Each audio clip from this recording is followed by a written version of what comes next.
بسم الله الرحمن الرحيم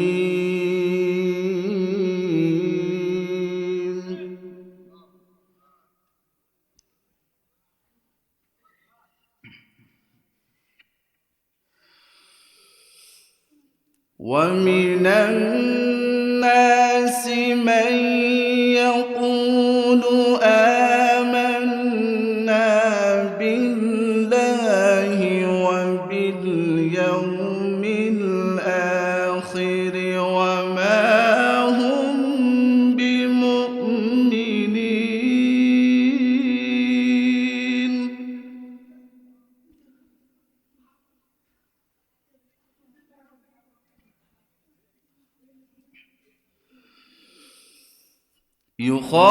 يخادعون الله والذين آمنوا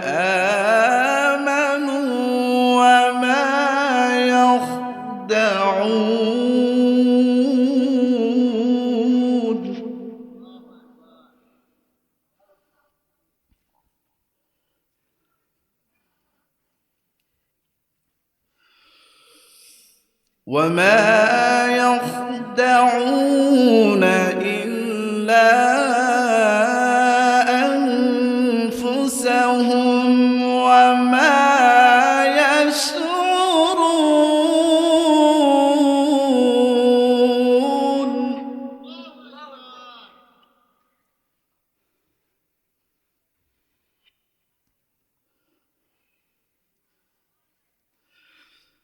في قلوبهم مرض فزادهم الله مرضا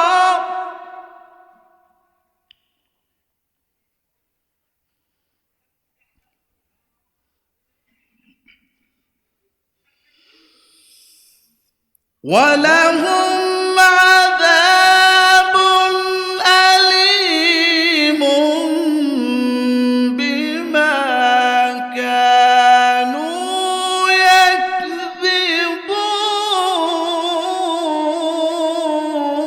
يكذبون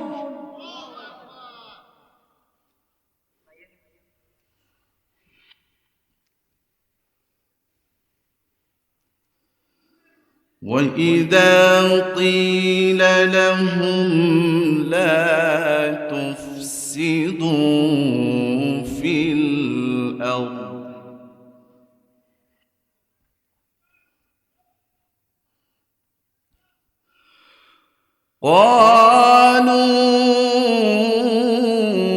قالوا إنما نحن مصلحون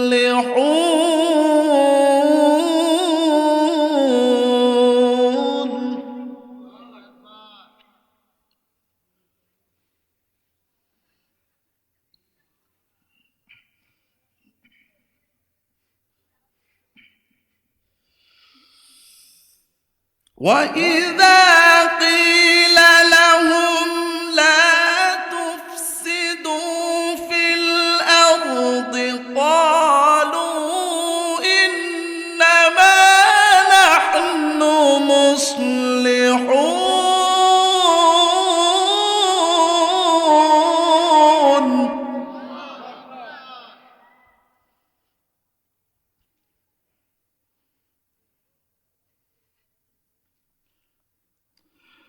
ألا إنهم هم المفسدون ولكن لا يشعرون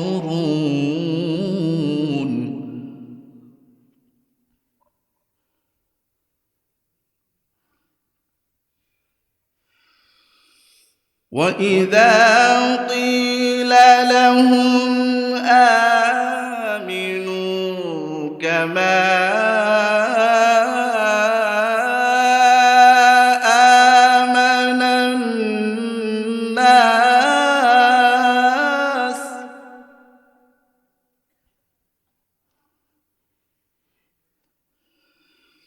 كما آمن الناس قالوا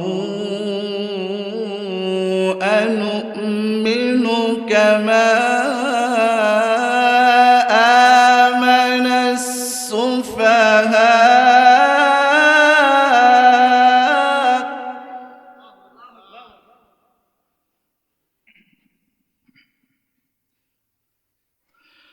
ألا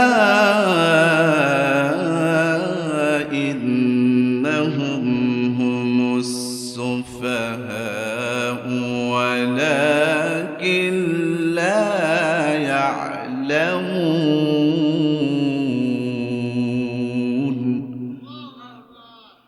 صدق الله العظيم. وقال تعالى إن الله وملائكته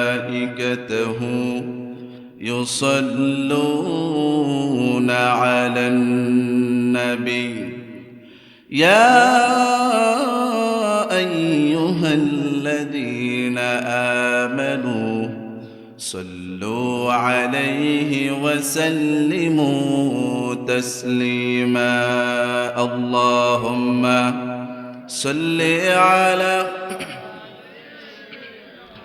আল্লাহ তাআলা আমাদের জন্ম থেকে শুরু করে এখন পর্যন্ত কত নিয়ামত দিয়েছেন আল্লাহ তাআলা। এই যে আমাদের শরীর কত সুন্দর করে আল্লাহ তাআলা আমাদেরকে সৃষ্টি করেছেন। আল্লাহ তাআলা কোরআনুল কারীমের মধ্যে বলছেন লাকাদ খালাকনাল ইনসানা ফি আহসানি তাকওয়িম, আমি মানুষদেরকে অত্যন্ত সুন্দর করে সুচারু রূপে আমি সৃষ্টি করেছি। সুবহানাল্লাহ বলেন। এই যে দেহের প্রত্যেকটা অঙ্গের দাম আছে না নাই?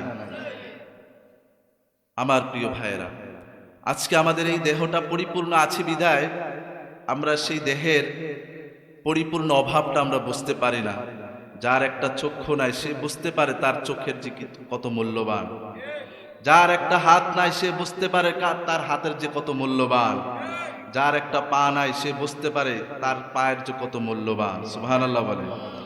আল্লাহ তাআলা আমাদেরকে অত্যন্ত সুন্দর করে দেহের প্রতিটি অঙ্গ যেই যেই জায়গায় সেট আপ করা দরকার আল্লাহ তাআলা সেই অঙ্গে আল্লাহ তাআলা আমাদেরকে সেট আপ করে দুনিয়াতে প্রেরণ করেছেন। এজন্য আমরা শুকরিয়া আদায় করব কার? শুকরিয়া আদায় করলে যিনি খুশি হন তিনি কে? রব্বুল আলামিন বলছেন লাইন শাকারতুম লাযীদান্নাকুম ওয়া লাইন কাফারতুম ইন্না আযাবি লাশাদীদ। ও দুনিয়ার মানুষেরা শোনো শোনো, আমি তোমাদেরকে কত নিয়ামত দিয়েছি। ওই নিয়ামতের শুকরিয়া যদি তোমরা আদায় করতে চাও তাহলে কখনো শুকরিয়া আদায় করে শেষ করতে পারবে? তোমরা যদি আমার নিয়ামতের শুকরিয়া আদায় করো, আমি রব্বুল আলামিন তোমাদের প্রতি খুশি হয়ে তোমাদের নিয়ামতকে আমি লাযীদান্নাকুম অবশ্যই অবশ্যই তোমাদের নিয়ামতগুলোকে বাড়িয়ে দিব। এজন্য আমার ভাইয়েরা, নিয়ামতের শুকরিয়া আদায় করলে নিয়ামত আরো বহু গুণে বাড়িয়ে দেন যিনি তিনি কে? এজন্য মুমিনরা যে অবস্থায় থাকো না কেন, দুঃখে থাকুক সুখে থাকুক, সর্ব অবস্থায় যার উপরে তাওয়াক্কুল করে যার প্রশংসা করে তিনি কে? আমার ভাইয়েরা, আমরা নামাজে যখন দাঁড়াই তখন প্রশংসা করি কার? যখন নামাজের নিয়ত বাঁধি, নিয়ত বাঁধার পরে সর্বপ্রথম আমরা যে সূরাটা সব সময় তেলাওয়াত করি সেই সূরার নাম কি? আমরা নিয়ত বাঁধার পরে আমরা মহান রব্বুল আলামিনের প্রশংসা করি আলহামদুলিল্লাহি রাব্বিল আলামিন আর রহমানির রহিম। আমরা যখন নামাজে দাঁড়াই, নামাজে দাঁড়ানোর পরে আমরা সর্বপ্রথম স্বীকৃতি দেই আলহামদুলিল্লাহ, সমস্ত প্রশংসা একমাত্র তার জন্য, লিল্লাহি রাব্বিল আলামিন, যিনি সারা বিশ্ব জগতের প্রতিপালক তিনি কে? আমার ভাইয়েরা, এরপরে যখন আমরা রুকু থেকে উঠি, রুকু থেকে ওঠার পরে ইমাম সাহেব যখন বলে সামি আল্লাহু লিমান হামিদা, আমরা পিছন দিক থেকে মুক্তাদিরা কি বলি? ইমাম সাহেব বলে সামি আল্লাহু লিমান হামিদা, ও আল্লাহর বান্দারা কে আছো, কে আছো আল্লাহর প্রশংসা করার? সামি আল্লাহ, আল্লাহ তাআলা শুনছেন, লিমান হামিদা, যে ব্যক্তি আল্লাহ রাব্বুল আলামিনের শুকরিয়া আদায় করে, যে আল্লাহর প্রশংসা আদায় করে। আর পিছন দিক থেকে আমরা মুক্তাদিরা পড়ি রব্বানা লাকাল হামদ, ও আল্লাহ যাবতীয় সমস্ত প্রশংসা একমাত্র তোমার জন্য পড়ি, সুবহানাল্লাহ। আমার ভাইয়েরা, বিশ্বনবী সাল্লাল্লাহু আলাইহি ওয়াসাল্লাম একদিন মসজিদে নববীতে তার ইমামতিতে নামাজ শুরু করলেন। বিশ্বনবী যখন রুকু থেকে উঠলেন, রুকু থেকে ওঠার পরে সাহাবায়ে কেরাম পিছন দিক থেকে বলেন রব্বানা লাকাল। একজন সাহাবী অতিরিক্ত একটা দোয়া পড়েছেন, ছোট্ট দোয়া, রব্বানা লাকাল হামদের সাথে একটা ছোট্ট দোয়া পড়েছেন, হামদান কাসীরান তাইয়িবান মুবারাকান ফি। পারি না আমরা এটা? আমার ভাইয়েরা, বিশ্বনবী সাল্লাল্লাহু আলাইহি ওয়াসাল্লাম তিনি যখন খেয়াল করলেন রব্বানা লাকাল হামদের সাথে একজন সাহাবী হামদান কাসীরান তাইয়িবান মুবারাকান ফি বলে অতিরিক্ত একটা দোয়া পড়েছেন। এবার বিশ্বনবী নামাজ শেষ করে মিম্বরে দাঁড়িয়ে গেলেন। মিম্বরে দাঁড়িয়ে গিয়ে সাহাবীদেরকে উদ্দেশ্য করে বললেন, ও আমার সাহাবীরা, নামাজের মধ্যে কে জানি হঠাৎ করে রুকু থেকে ওঠার পরে একটা ছোট্ট দোয়া পড়েছো, হামদান কাসীরান তাইয়িবান মুবারাকান ফি, এই দোয়াটা কে পড়েছো? দাঁড়াও। এবার যেই সাহাবী দোয়াটা পড়েছেন তিনি ভয় পেয়ে গেলেন, কারণ আল্লাহর হাবিব সাল্লাল্লাহু আলাইহি ওয়াসাল্লাম তো কখনো এই দোয়াটা তাকে শিখিয়ে দেন নাই, যার কারণে সাহাবী ভয় পেয়ে গেলেন, না জানি কি অপরাধ করে ফেলেছি, অন্যায় করে ফেলেছি। এবার বিশ্বনবী সাল্লাল্লাহু আলাইহি ওয়াসাল্লাম দেখতে পেলেন কেউ ভয়ে দাঁড়াচ্ছেন না। এবার বিশ্বনবী তাদেরকে একটা আশার বাণী দিলেন, ও আমার সাহাবী কে আছো, দাঁড়াও, যেই দোয়াটা পড়েছো তার জন্য একটা সুসংবাদ রয়েছে। সুবহানাল্লাহ, আস্তে না জোরে? আমার ভাইয়েরা, এবার বিশ্বনবী সাল্লাল্লাহু আলাইহি ওয়াসাল্লাম এই কথা বলার পরে একজন সাহাবী তিনি দাঁড়িয়ে গেলেন। সুবহানাল্লাহ। ওই সাহাবী দাঁড়িয়ে গিয়ে বললেন, ওগো আল্লাহর রাসূল, আমি যদি কোনো অপরাধ করে থাকি, অন্যায় করে থাকি, আল্লাহর হস্তে আমাকে আপনি ক্ষমা করে দিবেন। কারণ রুকু থেকে ওঠার পরে রব্বানা লাকাল হামদ এই ছোট্ট একটা দোয়া পরে আমার রবের প্রশংসা করে আমার তৃপ্তি মজে না, এই জন্য রব্বানা লাকাল হামদের সাথে আমি অতিরিক্ত শব্দটা পড়ে আমি মহান রব্বুল আলামিনের শুকরিয়া প্রশংসাকে আরো বাড়িয়ে দিয়েছি। এবার বিশ্বনবী সাল্লাল্লাহু আলাইহি ওয়াসাল্লাম বলেন, ও আমার সাহাবী, আমি হচ্ছে আল্লাহর নবী, আমি যা দেখি তোমরা তা দেখো না, আমি যা শুনি তোমরা তা শোনো না, আমি যা বুঝি তোমরা তা বুঝো।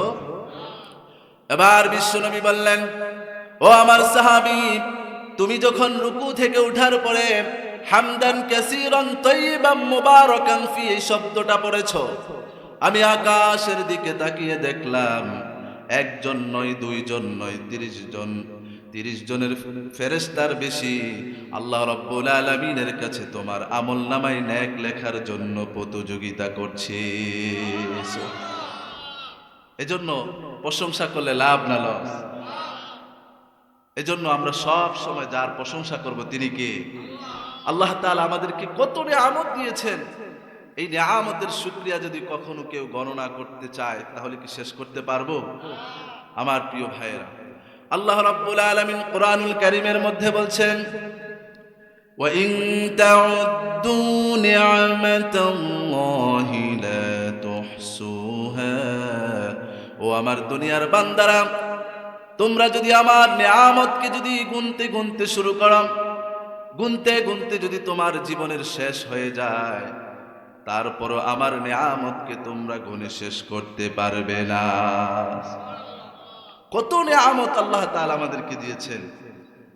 আমার প্রিয় ভাইয়েরা, একটু কমা, আমার ভাইয়েরা,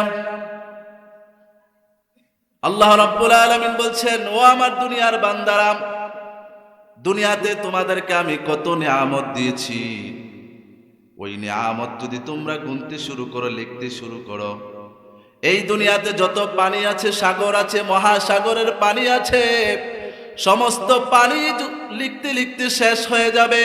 তারপর আমি আল্লাহ রাব্বুল আলামিনের নিয়ামত শুকরিয়া আদায় করে শেষ করতে পারবে না। সুবহানাল্লাহ। আল্লাহ তাআলা কোরআনুল কারীমের মধ্যে বলছেন, ওয়ালাউ আন্নামা ফিল আরদি মিন শাজারাতিন আকলামুন ওয়াল বাহরু ইয়ামুদ্দুহু মিন বা'দিহি সাবআতু আবহুরিন মা নাফিদাত কালিমাতুল্লাহ।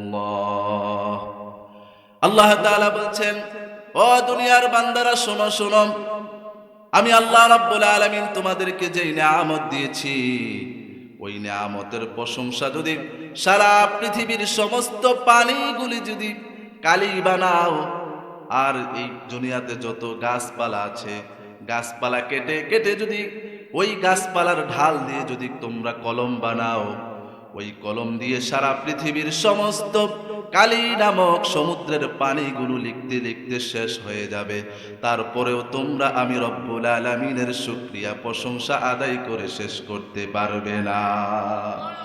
সুবহানাল্লাহ বলেন। আমার ভাইয়েরা, এজন্য প্রশংসা একজনের হবে, তিনি কে? আল্লাহ তাআলা যেন আমাদেরকে মৃত্যু পর্যন্ত যেন একজনের প্রশংসা করে যেতে পারি, আল্লাহ যেন আমাদেরকে কবুল করেন। সবাই পড়ি আমিন। আমার প্রিয় ভাইরা, আজকে আমরা এই কোরআন থেকে কথা বলবো, রাজি আছেন আপনারা?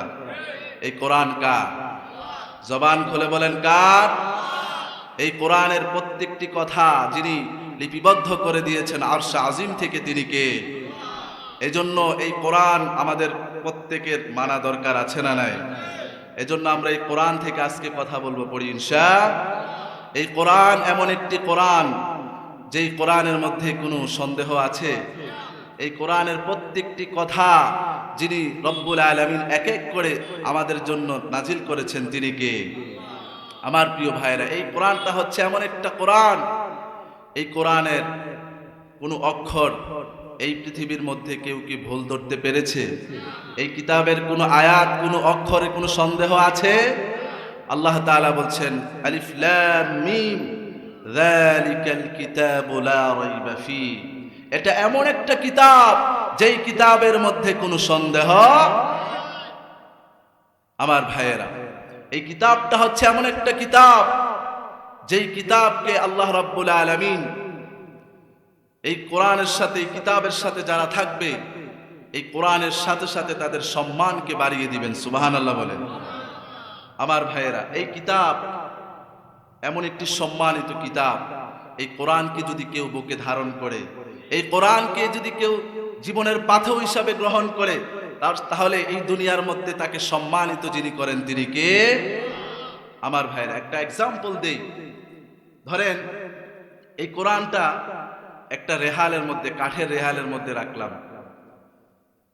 আমরা এমনি ঘরের মধ্যে ফার্নিচার আছে না, এই ফার্নিচার, কাঠের ফার্নিচারের মধ্যে যখন পা লাগে, তখন কি আমরা এই কাঠের ফার্নিচারকে কি আমরা সালাম করি? সালাম করি না। কিন্তু এই কোরআনটা একটা ছোট্ট কাঠের টুকরার মধ্যে যদি রাখা হয়, রেহালের মধ্যে, ওই রেহালের মধ্যে যদি পা লাগে, তখন আমরা কি করি?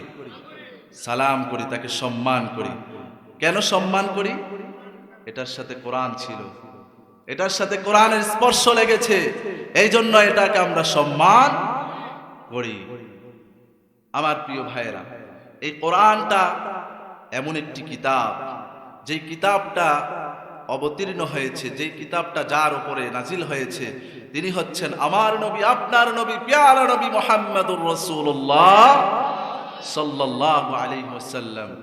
এই কোরআনটা তার উপরে নাজিল করার কারণে সারা পৃথিবীর মধ্যে যত মানুষ এসেছেন, পয়গাম্বর এসেছেন, সমস্ত পয়গাম্বরের লিডার যাকে বানিয়ে দিয়েছেন, তিনি হচ্ছেন আমার নবী মুহাম্মদুর রাসূলুল্লাহ সাল্লাল্লাহু আলাইহি ওয়াসাল্লাম। অর্থাৎ এই কোরআন বিশ্বনবীর জীবনে ছিল, বিশ্বনবীর উপর অবতীর্ণ হয়েছে, যার কারণে বিশ্বনবী হচ্ছেন রাহমাতাল লিল আলামিন, সারা পৃথিবীর একজন রহমত হিসাবে তিনি আবির্ভূত হয়েছেন। সুবহানাল্লাহ বলেন।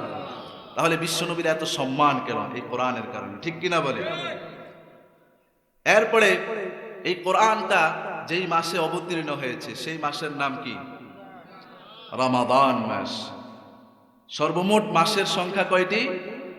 12টি। 12টি মাসের মধ্যে সবচাইতে ফজিলতপূর্ণ সম্মানিত মাস হচ্ছে রমাদান মাস। কেন? এই মাসে কি হয়েছে? কোরআন নাজিল হয়েছে। রব্বুল আলামিন বলেন, শাহরু রমাদানাল্লাযী উনজিলা ফীহিল কুরআন হুদাল লিন-নাসি ওয়া বায়িনাতিন মিনাল হুদা ওয়াল ফুরকান। আল্লাহ রাব্বুল আলামিন বলছেন, শাহরু রমাদান, রমজান মাস হচ্ছে এমন একটি মাস, রমাদান হচ্ছে এমন একটি মাস, আল্লাযী উনজিলা ফীহিল কুরআন, যেই মাসে কোরআনকে অবতীর্ণ করা হয়েছে, হুদাল লিন-নাস, এই কোরআন এই জন্য অবতীর্ণ করা হয়েছে যাতে করে মানুষ এই কোরআন পড়ে কোরআনের পথে এসে মানুষ যেন হেদায়েত প্রাপ্ত হতে পারে। এই জন্য আল্লাহ তাআলা মানুষের হেদায়েতের জন্য কোরআনকে নাজিল করেছে। সুবহানাল্লাহ। তাহলে এই আয়াত থেকে বোঝা গেল 12টি মাসের মধ্যে রমাদান মাসে কোরআন অবতীর্ণ হওয়ার কারণে রমাদান মাসকে যিনি সম্মানিত করেছেন তিনি কে? এরপরে এই রমাদান মাসে এমন একটি রাত্রি রয়েছে যে রাত্রিটা 1000 মাসের চাইতে উত্তম। সেই রাত্রিটার নাম কি? লাইলাতুল কদর। মাশাআল্লাহ।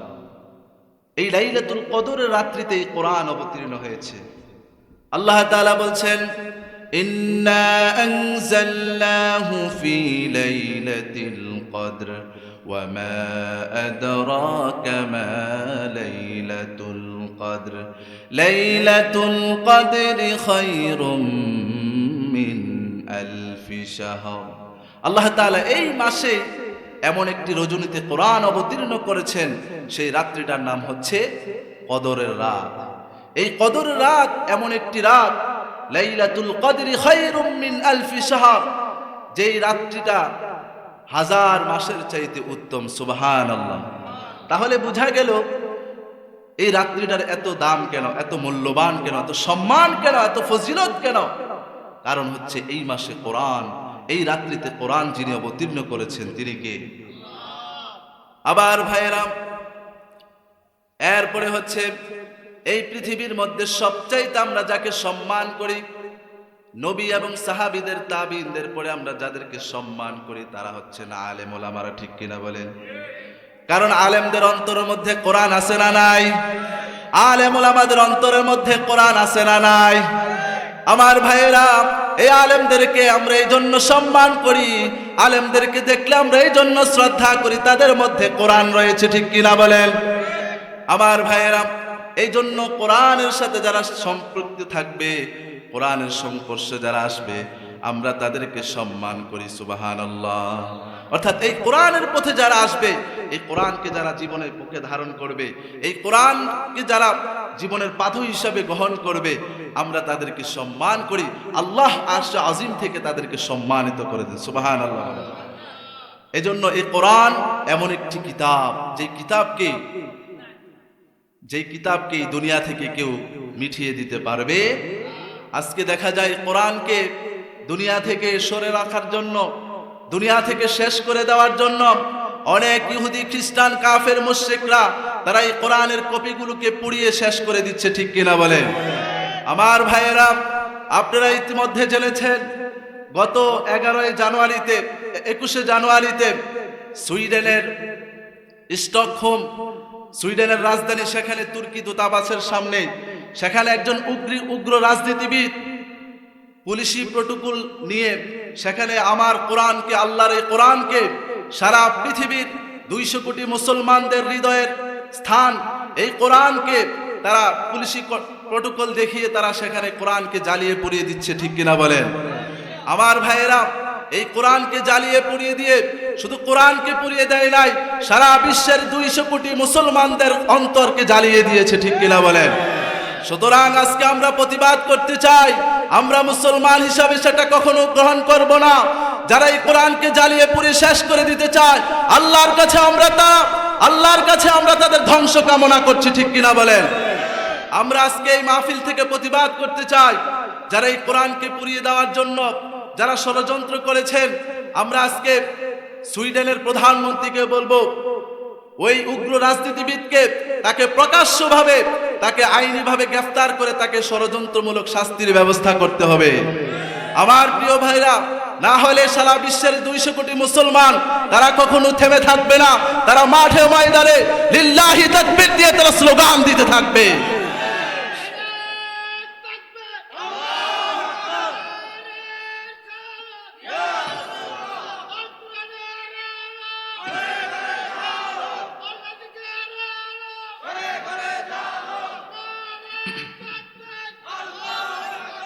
আমার প্রিয় ভাইয়েরা, এই কোরআনকে যদি দুনিয়া থেকে কেউ শেষ করে দিতে চায় তাহলে কি পারবে? এই কোরআনের কপিগুলো যতই দুনিয়া থেকে পুড়ে জ্বালিয়ে শেষ করে দিতে চাইবে তাহলে কি পারবে? কারণ আমার দেশে, আমার এই জন্মভূমি বাংলাদেশের মধ্যে কোরআনে হাফেজ আছে না নাই? কোরআনে হাফেজদের অন্তরে এই কোরআন আছে না নাই? সুতরাং এই কোরআনকে জ্বালিয়ে পুড়িয়ে দিয়ে শেষ করে দিতে পারবে না যতক্ষণ না হাফেজে কোরআনদেরকে দুনিয়া থেকে শেষ করে না। এই কোরআনকে যিনি হেফাজত সংরক্ষণের ব্যবস্থা করেছেন তিনি কে? রব্বুল আলামিন বলছেন, ইন্না নাহনু নাযালনা যিকরা ওয়া ইন্না লাহু লাহাফিজুন।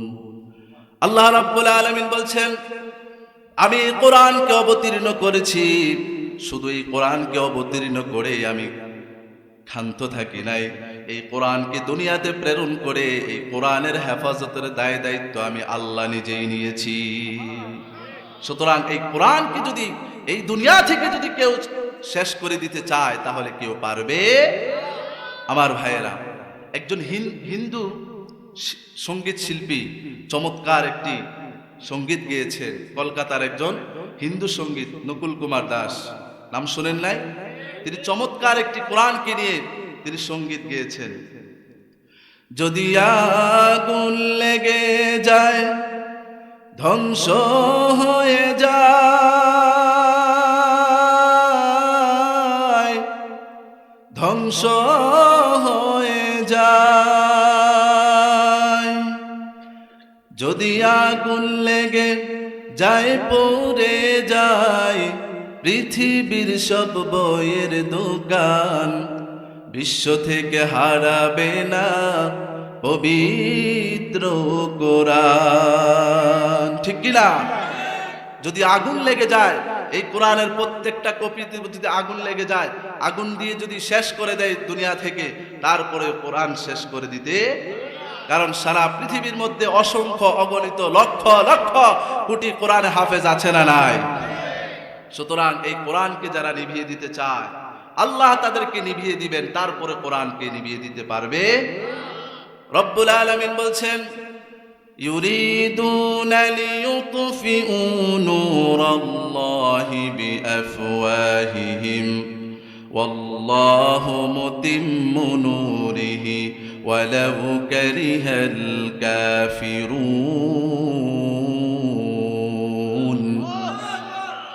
আল্লাহ রাব্বুল আলামিন বলছেন, তারা যায় কোরআনকে, অর্থাৎ আল্লাহর এই জমিন থেকে আল্লাহর এই আয়াতকে, আল্লাহর এই কোরআনকে, আল্লাহর এই বিধানকে তারা নিভিয়ে দিতে চায়।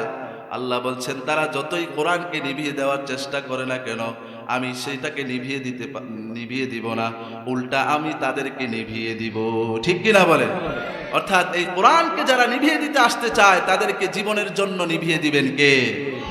আজকে এই কোরআনের বিরুদ্ধে এই পর্যন্ত যারা লেগেছেন, বহু ইতিহাস আমরা জেনেছি, এই কোরআনের ষড়যন্ত্র করতে এসে আজকে তারা পঙ্গু হয়ে তারা জীবন যাপন করছে, ঠিক কিনা বলেন? আমার ভাইয়েরা, আপনারা জানেন বাংলাদেশের একজন নাস্তিক তাসলিমা নাসরিন, তিনি একটা সময় কোরআনের বিরোধিতা করেছেন, কোরআনের আইনকে তারা লঙ্ঘন করেছেন, ইসলামকে লঙ্ঘন করেছেন, শেষ পর্যন্ত সে ইজ্জত নিয়ে দেশ থেকে যেতে পারে। এখন আপনারা জেনেছেন যে, আমরা জেনেছি তাকে আল্লাহ রাব্বুল আলামিন এমন ভাবে পঙ্গু করে দিয়েছেন, সারা জীবনের জন্য তাকে পঙ্গু করে দিয়েছেন, সুবহানাল্লাহ বলেন। সুতরাং আজও যারা কোরআনের বিরোধিতা করবে, কোরআনকে যারা জীবনের পাথর হিসেবে গ্রহণ করবে না, কোরআনের আয়াতকে শুনলে যাদের চুলকানি আসে, বুঝতে হবে তাসলিমা নাসরিনের মতো তোমাদের দশা হবে, ঠিক কিনা বলেন? সুতরাং আল্লাহর এই জমিন থেকে কোরআন মুছে দেওয়া যাবে না। এই দেশ হচ্ছে শাহজালালের দেশ, এই দেশ হচ্ছে শাহ আমানতের দেশ, এই দেশ হচ্ছে শাহ মাখদুমের দেশ, অর্থাৎ এই দেশ হচ্ছে ওলি আল্লাহর দেশ, এই দেশ হচ্ছে আলেম ওলামাদের দেশ। সুতরাং এই দেশ থেকে কেউ কোরআন দূরে সরাতে পারবে? এই দেশ থেকে কোরআনকে দূরে সরানোর জন্য যতই ষড়যন্ত্র করা হোক না কেন, যতই তাফসির মাহফিলকে বন্ধ করে দেওয়া হোক না কেন, আপনি কয়টা বন্ধ করবেন? একটা বন্ধ করবেন, আরো 10টা চতুর্দিকে ছড়িয়ে পড়বে, জোরে বলেন ঠিক কিনা? সুতরাং এই কোরআনকে বন্ধ করে, এই কোরআনের ষড়যন্ত্র করে আল্লাহর এই জমিনে কোরআনের দাওয়াতকে কেউ রুখে দিতে পারবে? আল্লাহ তাআলা যেন আমাদেরকে কোরআনের সাথে সম্পৃক্ত থেকে, কোরআনওয়ালাদের সাথে যেন সম্পৃক্ত থেকে দুনিয়া থেকে যেতে পারি। আল্লাহ যেন আমাদেরকে কবুল করেন, সবাই পড়ি আমিন। সম্মানিত মুসল্লিয়ানে কেরাম, আমি আপনাদের সামনে যে আয়াতটুকু তেলাওয়াত করেছি, আয়াতের আলোকে আজকে আমরা কিছু কথা শুনবো, পড়ি ইনশাআল্লাহ। আল্লাহ তাআলা এই কোরআনুল কারীম তিনি কার জন্য নাজিল করেছেন? আমাদের জন্য নাজিল করেছেন। এই কোরআনুল কারীমে আল্লাহ সুবহানাহু ওয়া তাআলা মানুষদেরকে 4 ভাগে বিভক্ত করেছেন। কয় ভাগ? 4 ভাগে বিভক্ত করেছেন। এই 4 ভাগের কোনো না একটি ভাগে প্রত্যেকটা মানুষ সম্পৃক্ত। অর্থাৎ এখানে আমি আপনি যারা আছি, এই 4 প্রকারের মধ্যে কোনো একটার মধ্যে আমরা আছি। অর্থাৎ সারা পৃথিবীর যত মানুষ এখন আছে, ভবিষ্যতে আসবে, প্রত্যেকটা মানুষ এই 4 প্রকারের মধ্যে অন্তর্ভুক্ত। আমার ভাইয়েরা, এই কোরআনুল কারীমের মধ্যে আল্লাহ সুবহানাহু ওয়া তাআলা মানুষদেরকে 4 ভাগে বিভক্ত করেছেন। 1 নাম্বার হচ্ছে মুমিন। 1 নাম্বার কি? মুমিন। 2 নাম্বার হচ্ছে মুশরিক। 2 নাম্বার। 3 নাম্বার হচ্ছে মুলহিদ। মুলহিদ মানে হচ্ছে নাস্তিক। আর 4 নাম্বার হচ্ছে মুনাফিক। তাহলে কয় ভাগ বললাম? কোরআনে মানুষদেরকে কয় ভাগ বিভক্ত করেছেন? এই 4 ভাগের কোন না একটি ভাগের সাথে আমরা সম্পৃক্ত, কেউ না কেউ। এখন আজকে আলোচনার পরে আমরা একটু নিজেরা বিবেক দিয়ে চিন্তা করব, আমি কোন প্রকারের মধ্যে আছি। আজকে আমরা কিছু কথা বলবো কোরআন এবং হাদিস থেকে, আমরা ইনশাআল্লাহ শুনবেন তো ইনশাআল্লাহ। আল্লাহ তাআলা যেন আমাদেরকে শোনার এবং এই আয়াত থেকে, এই আলোচনা থেকে আমল করার জন্য তৌফিক দান করে, সবাই পড়ি আমিন। আমার প্রিয় ভাইয়েরা, তাহলে 1 নাম্বার বলেছি, কোরআন মানুষদেরকে যে 4 ভাগে বিভক্ত করেছেন তার মধ্যে 1 নাম্বার হচ্ছে মুমিন। 1 নাম্বার কি? মুমিন কারা? মুমিন হচ্ছে আল্লাহ এবং আল্লাহ রাসূলের প্রতি বিশ্বাস স্থাপন করে দুনিয়াতে চলবে যারা। আল্লাহর পরিভাষায় মুমিন হলো, রব্বুল আলামিন বলছেন, ইন্নামাল মুমিনুনা আল্লাযীনা আমানু বিল্লাহি ওয়া রাসূলিহি সুম্মা লাম ইয়ারতাবু ওয়া জাহাদু বিআমওয়ালিহিম ওয়া আনফুসিহিম ফি সাবিলিল্লাহ উলাইকা হুমুস সাদিকুন। সুবহানাল্লাহ বলেন। আমার ভাইয়েরা, রব্বুল আলামিন বলছেন ঈমানদার হলো তারা যারা আল্লাহ এবং আল্লাহ রাসূলের প্রতি বিশ্বাস স্থাপন করেছে, সুম্মা লাম ইয়ারতাবু, ইসলামের মধ্যে যেই বিধিবিধান আল্লাহ তাআলা আমাদের জন্য দিয়েছেন ওই বিধিবিধানকে কোনো একটাকে সন্দেহ পোষণ করে না, ওয়াজাহাদু বিআমওয়ালিহিম ওয়া আনফুসিহিম ফি সাবিলিল্লাহ, যে জান এবং মাল দিয়ে আল্লাহর রাস্তায় খরচ করে, আল্লাহর রাস্তায় জিহাদ করে, সংগ্রাম করে, উলাইকা হুমুস সাদিকুন। আল্লাহ তাআলা বলছেন এই 3টা বিষয় যারা প্রকৃতপক্ষে স্বীকৃতি দিতে পারবে, উলাইকা হুমুস সাদিকুন, তারাই হচ্ছে ঈমানের দাবিতে সত্যবাদী। সুবহানাল্লাহ বলেন। তাহলে ঈমান হচ্ছে আল্লাহ এবং আল্লাহ রাসূলের প্রতি বিশ্বাস স্থাপন করা এবং ইসলামের মধ্যে যে বিধিবিধান আল্লাহ তাআলা আমাদের জন্য দিয়েছেন কোনো একটা সন্দেহ পোষণ না করে এবং জান মাল দিয়ে আল্লাহর রাস্তায় জিহাদ করে, আল্লাহ বলছেন উলাইকা হুমুস সাদিকুন, তারাই হচ্ছে ঈমানের দাবিতে সত্যবাদী। সুবহানাল্লাহ বলেন। তাহলে আমরা এখন জেনে নিলাম ঈমানদার কারা। আমাদের ক্লিয়ার হলো না?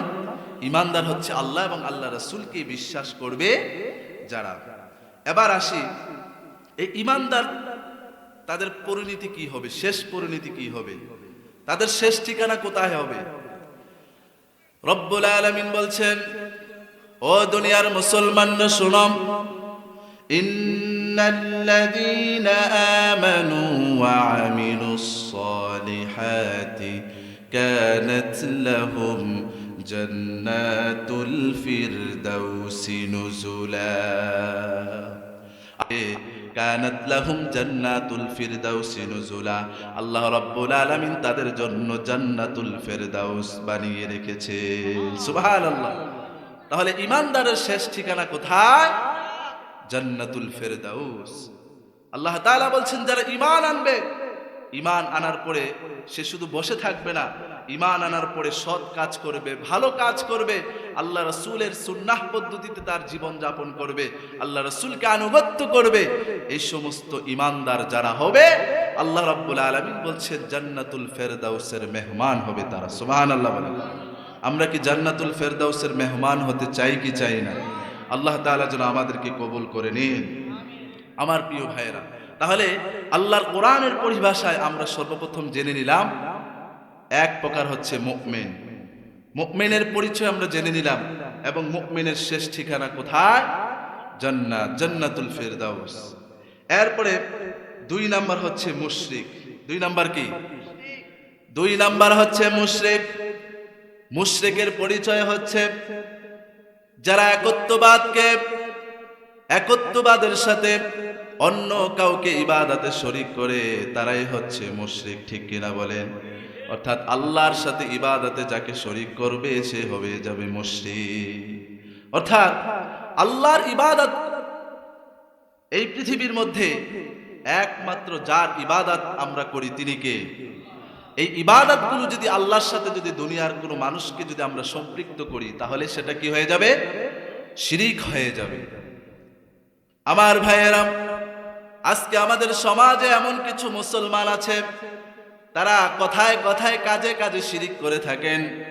আমার ভাইয়েরা, আজান দিলে মসজিদে যায়, মসজিদে গিয়ে সেখানে মসজিদে সেজদা দেয়, আবার মসজিদ থেকে বের হয়ে যাওয়ার পরে মাজারে গিয়েও সেজদা দেয়। সুতরাং এরা কখনো মুমিন হতে পারে না, এরা হচ্ছেন টাটকা একজন মুশরিক। ঠিক কিনা বলেন?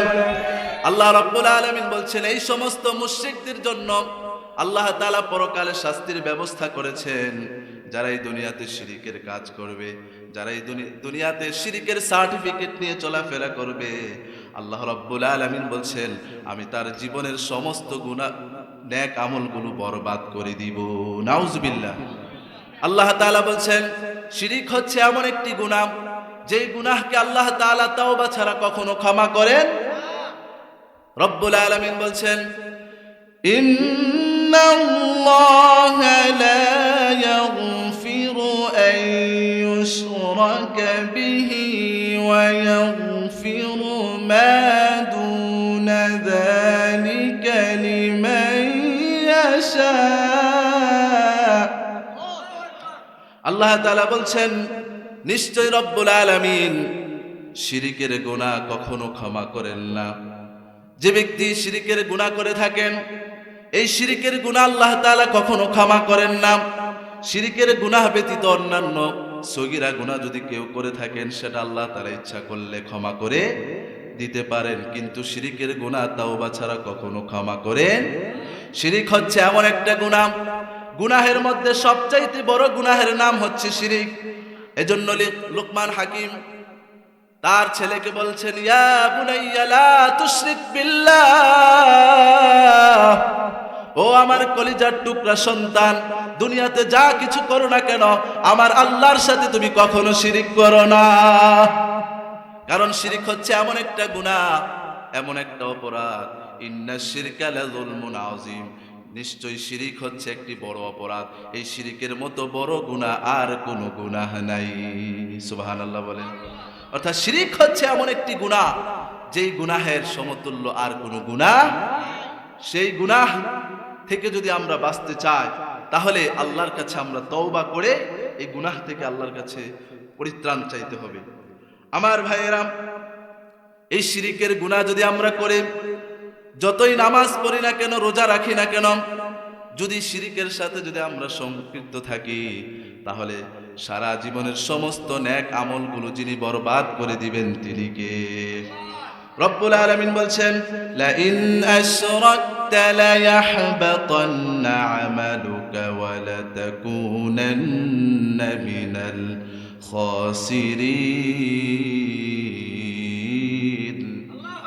রব্বুল আলামিন বলছেন, ও আমার দুনিয়ার বান্দারা শোনো শোনো, তোমরা যদি আমি রব্বুল আলামিনের সাথে শিরিক করো, তাহলে তোমার জীবনের সমস্ত নেক আমলগুলোকে আমি শেষ করে দিব। অর্থাৎ শিরিক করা যাবে। আপনি যতই আকাতারের মুসল্লি হন না কেন, যদি আপনি আল্লাহর সাথে শিরিক করেন, আপনার জীবনের সমস্ত নেক আমলগুলো যিনি বরবাদ করে দিবেন তিনি কে? এজন্য কোন মুসলমান মসজিদে এসে মসজিদে সেজদা দিবে, আবার মসজিদ থেকে বের হয়ে পীরের পায়ে সেজদা দিবে, মসজিদ থেকে বের হয়ে যাওয়ার পরে মাজারে গিয়ে সেজদা দিবে, সে কখনো মুসলমান হতে পারে? আমার ভাইয়েরা, এই সমস্ত আমাদের সমাজে মানুষ আছে না নাই, যারা মসজিদও সেজদা দেয়, পীরের পায়ে গিয়ে সেজদা দেয়, এরকম লোক আছে না নাই? সুতরাং আল্লাহ তাআলা কোরআনুল কারীমের মধ্যে স্পষ্ট বলে দিয়েছেন, এই কোরআনুল কারীমের কথাগুলো কি সত্য না মিথ্যা? এই কোরআনের কথাগুলো কি মিথ্যা হওয়ার কোনো সম্ভাবনা আছে? আল্লাহ তাআলা বলছেন, ওয়ামান আসদাকু মিনাল্লাহি কিলা, তার কথার চেয়ে আর কার কথা উত্তম হতে পারে আর সত্য হতে পারে? সুবহানাল্লাহ বলেন। সুতরাং এই কোরআনুল কারীমের মধ্যে আল্লাহ তাআলা স্পষ্ট করছেন, স্পষ্ট করে বলছেন, যারা আল্লাহর সাথে শিরিক করবে, যতই হজ যাকাত করে না কেন, যতই হজ রোজা পালন করে না কেন, তার কোনো আমল আল্লাহর কাছে অ্যাকসেপ্ট হবে।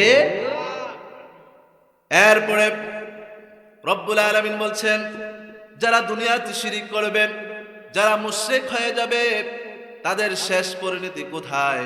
আল্লাহ তাআলা কোরআনুল কারীমের মধ্যে বলছেন, ইন্নাহু মান ইউশরিক বিল্লাহি ফাকাদ হারামাল্লাহু আলাইহিল জান্নাহ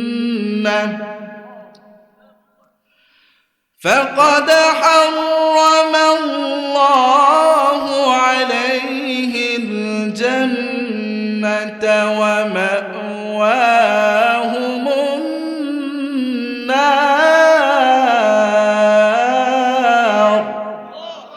আল্লাহ রাব্বুল আলামিন বলছেন, নিশ্চয়ই যারা আমি রব্বুল আলামিনের সাথে শিরিক করবে, আমি রব্বুল আলামিন তার জন্য চিরস্থায়ী জাহান্নাম নির্ধারণ করে রেখেছি।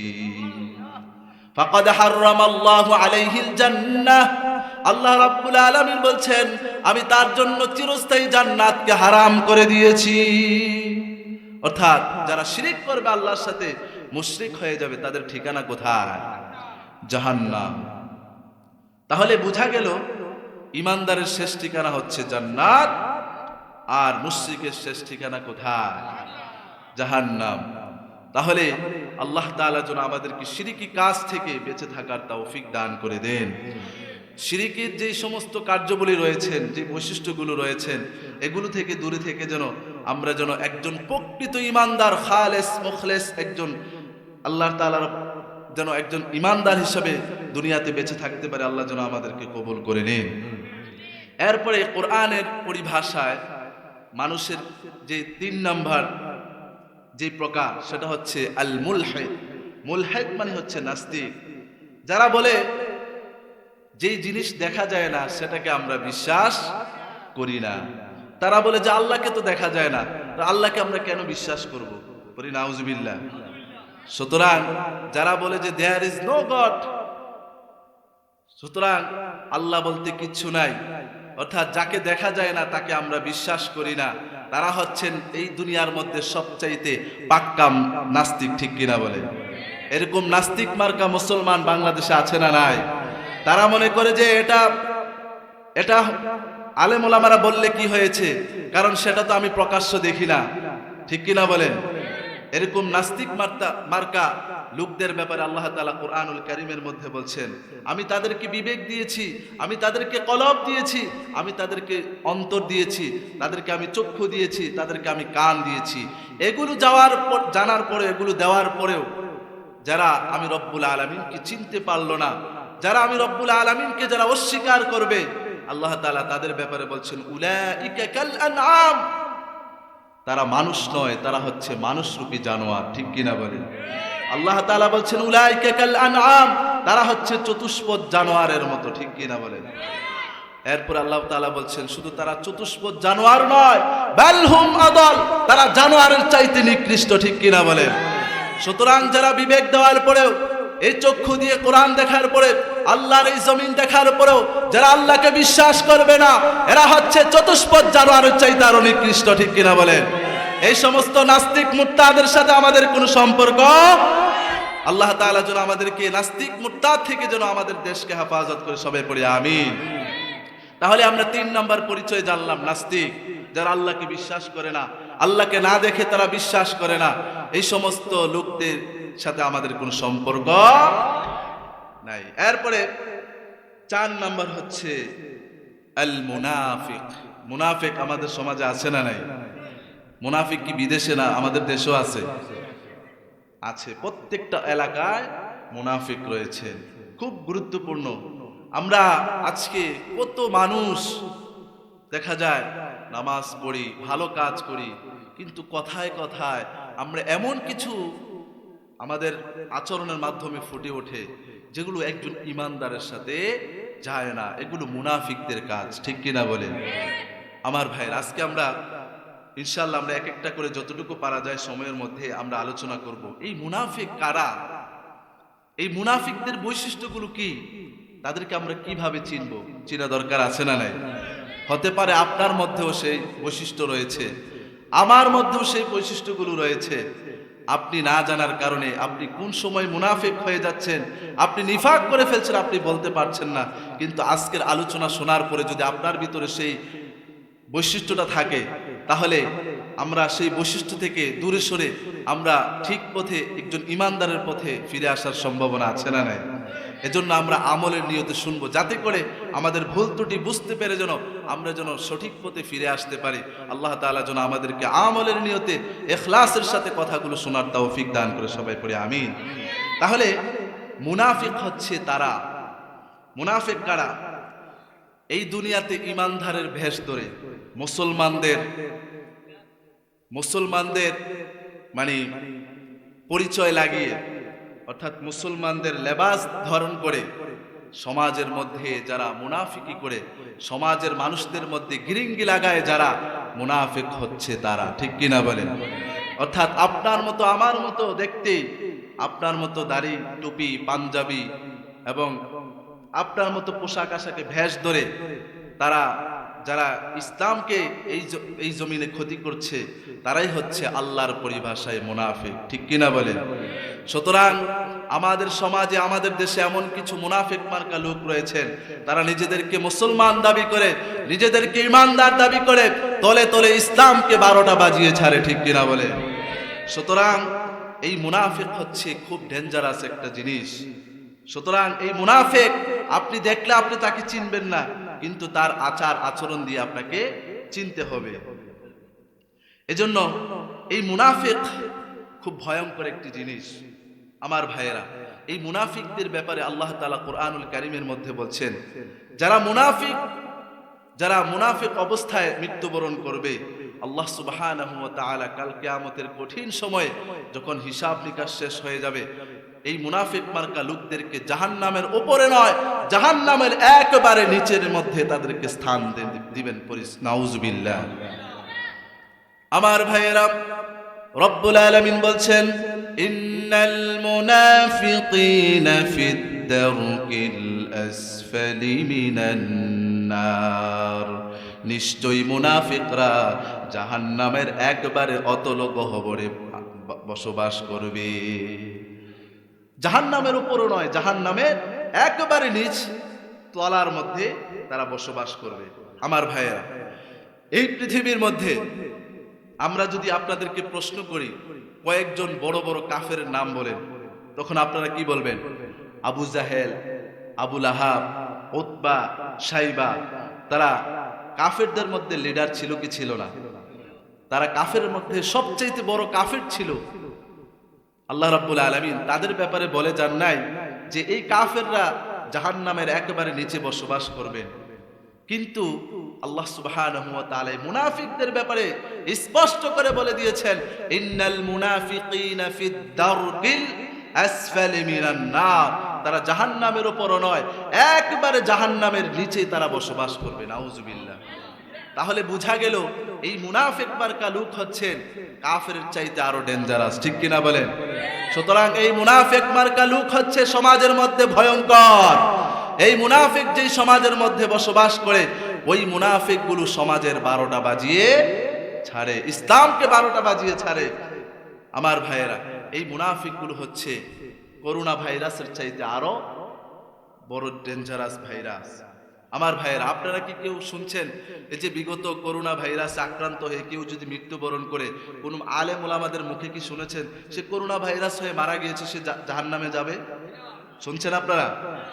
কিন্তু মুনাফিকদের ব্যাপারে আল্লাহ তাআলা বলছেন, যারা মুনাফিকের ভাইরাস নিয়ে দুনিয়া থেকে চলে যাবে, আল্লাহ রাব্বুল আলামিন বলছেন এই মুনাফিক মার্কা ভাইরাস লোকগুলো জাহান্নামের একবারে নিচে বসবাস করবে। নাউজুবিল্লাহ।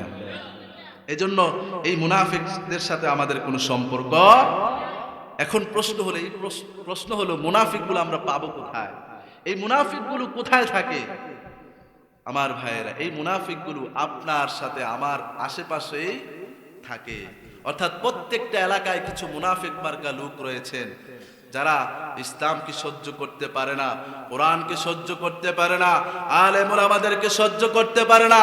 আলেম ওলামারা কোরআন থেকে কথা বললে কোরআনের তাফসীর মাহফিলে বাধা দেয়, ঠিক কিনা বলেন? এরা হচ্ছে সমাজের মধ্যে মুনাফিক মার্কা লোক। আমার ভাইয়ের, আস্তে আস্তে আমরা যাচ্ছি যে কি পয়েন্টগুলো আল্লাহ তাআলা বলছেন, কি কি খাসলতের কথা বলেছেন এই মুনাফিকের, আপনারা শুনবেন তো ইনশাআল্লাহ। আমার ভাইয়েরা, কোরআনুল কারীমের মধ্যে আল্লাহ তাআলা মুমিনদের নামে সূরা আছে কিনা নাই? সূরাতুল কাফিরুন, কাফেরের নামে সূরা আছে না নাই? মুনাফিকদের নামে সূরা আছে না নাই? আমার ভাইয়েরা, কাফিরুন নামে যে সূরাটা আল্লাহ তাআলা অবতীর্ণ করেছেন, এই সূরাটা কয় আয়াত? 6 আয়াত, ছোট্ট একটি সূরা। আর মুনাফিকুন, মুনাফিকদের নামে যে সূরাটা আল্লাহ তাআলা অবতীর্ণ করেছেন, এই সূরাটা প্রায় 11 আয়াত, অর্থাৎ 20-25 লাইন, অর্থাৎ 15-20 লাইনের একটি সূরা, পরিপূর্ণ সূরা। তাহলে কাফের নামে আল্লাহ তাআলা মাত্র 2-3 লাইনের একটি সূরা অবতীর্ণ করে কাফেরদের পরিচয়টা আল্লাহ তাআলা আমাদের সামনে সুন্দরভাবে স্পষ্ট করে দিয়েছেন। কিন্তু মুনাফিক হচ্ছে এমন ডেঞ্জারাস লোক, এই ডেঞ্জারাস লোকদের পরিচয় দিতে গিয়ে আল্লাহ তাআলা প্রায় 17 থেকে 18 লাইন সময় লেগেছে। পড়ি সুবহানাল্লাহ। তাহলে বোঝা গেল কাফেরের চাইতে মুনাফিকরা ডেঞ্জারাস কম না বেশি? অনেক বেশি। এই জন্য আল্লাহ তাআলা এই মুনাফিক মার্কা লোকদের সম্পর্কে পরিচয় দিতে গিয়ে আল্লাহ তাআলা অসংখ্য লাইনগুলো আল্লাহ তাআলা মুনাফিকদের নামে বর্ণনা করেছেন। পড়ি সুবহানাল্লাহ। আমার ভাইয়েরা, তার মানে বোঝা গেল এই মুনাফিকগুলো সমাজের মধ্যে খুব ভয়ঙ্কর। এই ভয়ঙ্কর লোকদেরকে ব্যাপারে আল্লাহ তাআলা কোরআনুল কারীমের মধ্যে বলছেন, বাশশিরিল মুনাফিকিনা বিআন্না লাহুম আযাবান আলীমা। আল্লাহ তাআলা বলছেন এই মুনাফিক মার্কা লোক যারা রয়েছেন, এই মুনাফিকদের জন্য আল্লাহ রাব্বুল আলামিন জাহান্নামের সুসংবাদ দিয়েছেন। নাউজুবিল্লাহ। অর্থাৎ এই মুনাফিকদের নামে আল্লাহ তাআলা জাহান্নামের কঠিন আযাবের সুসংবাদ দিয়েছেন। আমার প্রিয় ভাইয়েরা, এই মুনাফিক এমন ভয়ঙ্কর, যেই মুনাফিকদের ব্যাপারে স্বয়ং আল্লাহর হাবিব সাল্লাল্লাহু আলাইহি ওয়াসাল্লাম যখন তার জন্য দোয়া করছেন মুনাফিকদের নামে, আল্লাহ রাব্বুল আলামিন তার দোয়াকে ফিরিয়ে দিয়েছেন। পড়ি সুবহানাল্লাহ। আমার ভাইয়েরা, আল্লাহ রাসূল সাল্লাল্লাহু আলাইহি ওয়াসাল্লাম যখন হাত তুলে কারোর জন্য দোয়া করেন, তাহলে সেই দোয়াকে আল্লাহ তাআলা ফিরিয়ে দেন? ফিরিয়ে দেন কখনো? কোনো দোয়া আল্লাহ তাআলা ফিরিয়ে দেন নাই। কিন্তু মুনাফিকদের নামে যখনই তিনি দোয়া করতে থাকেন, তখন আল্লাহ তাআলা সরাসরি কোরআন থেকে আকাশ থেকে আয়াত নাজিল করে আল্লাহ তাআলা হুঁশিয়ার করে দেন, হে নবী, আপনি মুনাফিকদের নামে যতই দোয়া করেন, মুনাফিকদের নামে হাত তুলে যতই দোয়া করেন, এই মুনাফিকদের দোয়া আমি আপনার কবুল করব। আমার ভাইয়েরা, আল্লাহর হাবিব সাল্লাল্লাহু আলাইহি ওয়াসাল্লামের জমানায় একজন কুখ্যাত মুনাফিক ছিল। মুনাফিকের নাম হচ্ছে আব্দুল্লাহ ইবনে উবাই। এই আব্দুল্লাহ ইবনে উবাই যখন মৃত্যুবরণ করে, তাবুকের অভিযান শেষ করার পরে একদিন আল্লাহর হাবিব সাল্লাল্লাহু আলাইহি ওয়াসাল্লাম সাহাবীদেরকে নিয়ে বসে আছেন। সাহাবীদেরকে নিয়ে যখন বসে আছেন, ইন দ্য মেন টাইম এমন সময় আব্দুল্লাহ ইবনে উবাই তার ছেলে আল্লাহর হাবিবের কাছে আসলেন। আল্লাহর হাবিব সাল্লাল্লাহু আলাইহি ওয়াসাল্লামের কাছে এসে আব্দুল্লাহ ইবনে উবাইয়ের মৃত্যুর সংবাদ দিয়েছেন। আব্দুল্লাহ ইবনে উবাইয়ের ছেলে আল্লাহর হাবিবের কাছে এসে বললেন, ওগো আল্লাহর রাসূল, ওগো আল্লাহর হাবিব, আমার বাবা ইন্তেকাল করেছেন, আব্দুল্লাহ ইবনে উবাই ইন্তেকাল করেছেন। আমার বাবা মৃত্যুর সময় একটা ওসিয়ত করে গিয়েছেন, মৃত্যুর পরে যেন আপনার দেহের মধ্যে যেই জামা মুবারক রয়েছে, ওই জামা দিয়ে যেন আমার বাবার কাফনের ব্যবস্থা করা হয়, এবং আপনার ইমামতিতে যেন আমার বাবার জানাজা দেওয়া হয়। এটা আমার বাবা ওসিয়ত করে গিয়েছেন। এবার আল্লাহর হাবিব সাল্লাল্লাহু আলাইহি ওয়াসাল্লাম যখন আব্দুল্লাহ ইবনে উবাইয়ের ছেলের কথা শুনতে পেরে আল্লাহর হাবিব সাল্লাল্লাহু আলাইহি ওয়াসাল্লাম তিনি রওনা দিলেন। এমন সময় হযরত ওমর রাদিয়াল্লাহু তাআলা আনহু বিশ্বনবীকে ডেকে বললেন, ও গো আল্লাহর হাবিব, আপনি কোথায় যাচ্ছেন? তখন আল্লাহর হাবিব বললেন, আব্দুল্লাহ ইবনে উবাইয়ের জানাজায় অংশগ্রহণ করার জন্য যাচ্ছি। তখন হযরত ওমর রাদিয়াল্লাহু তাআলা আনহু বললেন, ও গো আল্লাহর হাবিব, যেই লোকটার মৃত্যুর কথা শুনছেন, এই লোকটা তো ভালো মানুষ ছিল না। এই লোকটা তো দুনিয়াতে থাকা অবস্থায় আপনাকে এবং ইসলামকে অনেক ক্ষতিগ্রস্ত করেছে, ঠিক কিনা বলেন? আমার ভাইয়েরা, হযরত ওমর রাদিয়াল্লাহু তাআলা আনহু এই কথা বলেন, বিশ্বনবীকে ডাকছেন, ও বিশ্বনবী, আপনি কোথায় যাচ্ছেন?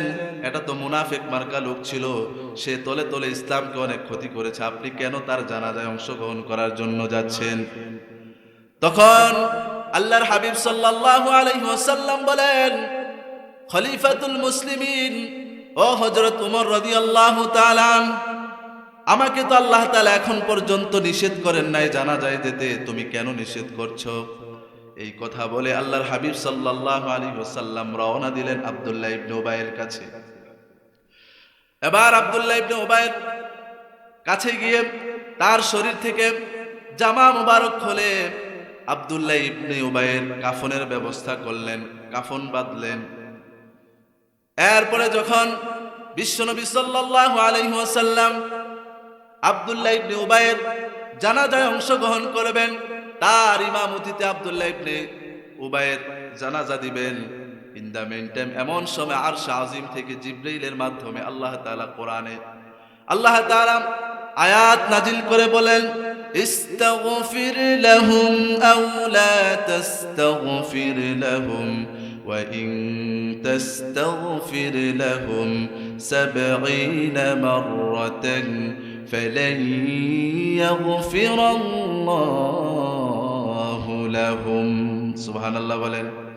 আল্লাহ তাআলা বলছেন, ও নবী, আপনি যেই মুনাফিকদের জানাজা যাওয়ার জন্য অংশগ্রহণ করছেন, যেই মুনাফিকদের জন্য আপনি হাত তুলে দোয়া করছেন, ওই মুনাফিকদের জন্য একবার নয়, দুইবার নয়, তিনবার নয়, আপনি নবী হয়ে যদি ওই মুনাফিকদের জন্য ৭০ বার দোয়া করেন, আমি রব্বুল আলামিন এই মুনাফিকদের জন্য দোয়া কবুল করব না।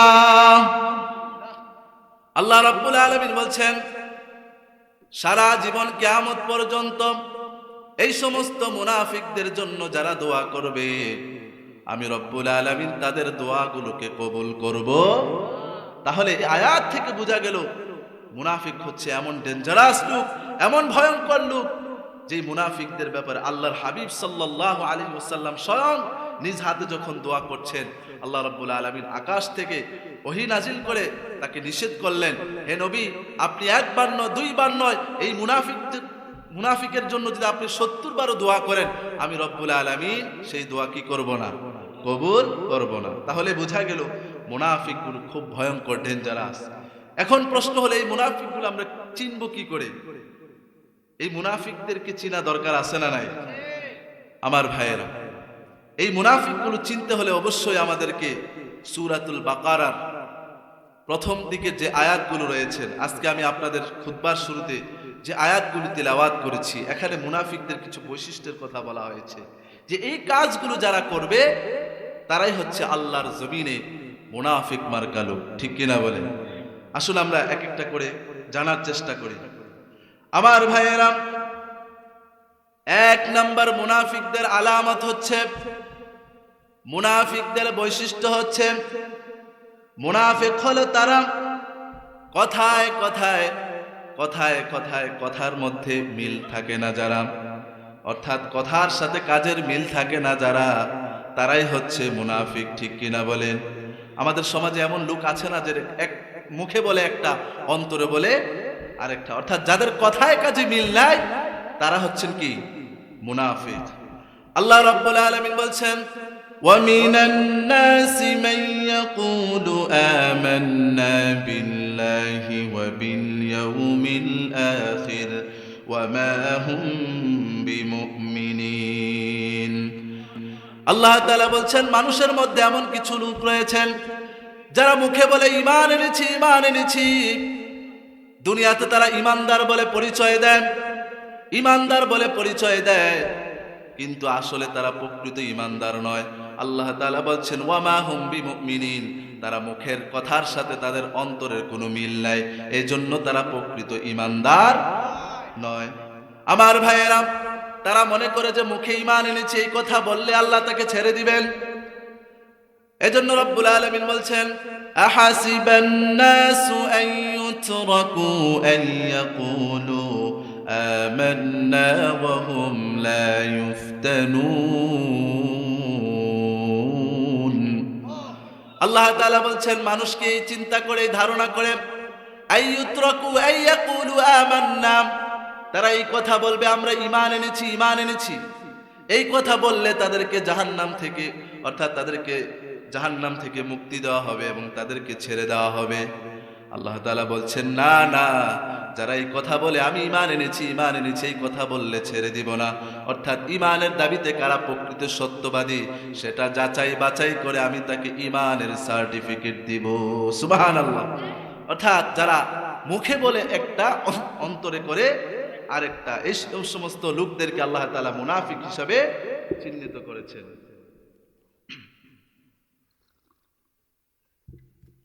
তাহলে আমরা 1 নম্বর আলামত জানলাম, মুনাফিকদের 1 নম্বর আলামত হচ্ছে যারা কথায় কাজে মিল নাই, অর্থাৎ মুখে বলে একটা, অন্তরে করে আরেকটা। এরপরে 2 নম্বর মুনাফিকদের আলামত হচ্ছে, মুনাফিকরা যেদিকে সুবিধা পায় সেদিকে তারা দৌড়ায়। ঠিক কিনা বলেন? আমার ভাইয়েরা, সমাজের মধ্যে এমন কিছু মুনাফিক মার্কা লোক রয়েছেন, যখন কোনো বিচার ফয়সালা হয়, বিচার ফয়সালা হলে ওই কিছু মুনাফিক মার্কা লোক রয়েছেন, এক পক্ষ থেকে কিছু টাকা খেয়ে, টাকা খাওয়ার পরে যেটাকে অন্যায় বলা দরকার সেটাকে অন্যায় বলে না, অর্থাৎ যেদিকে সুবিধা পায় তারা সেদিকে দৌড়ায়। ঠিক কিনা বলে? অর্থাৎ যেই দল থেকে তারা টাকা পায়, সুবিধা পায়, তারা সেই দলের কথা বলে থাকে।